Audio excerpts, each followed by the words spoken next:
చివరిగా Vijay Deverakonda The Family Star చిత్రంతో ప్రేక్షకుల ముందుకొచ్చాడు. దిల్ రాజు నిర్మాణంలో పరశురామ్ తెరకెక్కించిన ఈ సినిమా పెద్దగా ఆకట్టుకోలేకపోయింది.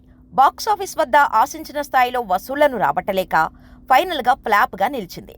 కానీ ఓటీటీలో మాత్రం ఫ్యామిలీ స్టార్ కు మంచి రెస్పాన్స్ వచ్చింది. అయినా కూడా ఈ సినిమా రౌడీ ఫ్యాన్స్ ని డిసప్పాయింట్ చేసింది. అందుకే నెక్స్ట్ ప్రాజెక్ట్ తో సాలిడ్ హిట్ కొట్టాలని చూస్తున్నాడు విజయ్ దేవరకొండ. ప్రస్తుతం ఈ యంగ్ హీరో గౌతమ్ తిన్ననూరి దర్శకత్వంలో VD12 వర్కింగ్ టైటిల్ తో ఓ సినిమా చేస్తున్నాడు. అయితే ఈ చిత్రం నుండి రీసెంట్ గా విజయ్ బర్త్డే సందర్భంగా టైటిల్ గ్లింప్స్ రిలీజ్ చేస్తారని అనుకున్నారు. కానీ త్వరలో అదిరిపోయే స్నీక్ పీక్ ను రిలీజ్ చేస్తామని చిత్ర యూనిట్ ఓ లెటర్ రిలీజ్ చేసింది. దీంతో నెక్స్ట్ అప్డేట్ కోసం వెయిట్ చేస్తున్నారు అభిమానులు. ప్రజెంట్ ఈ cinema latest schedule shooting Vizag లో జరుగుతోంది. ఈ షెడ్యూల్లో కీలక ఎపిసోడ్ తెరకెక్కిస్తున్నారట. అది కూడా ఇంటర్వెల్ ఎపిసోడ్ అని తెలుస్తోంది. సినిమాలోనే ఇది భారీ యాక్షన్ సీక్వెన్స్ అని అంటున్నారు.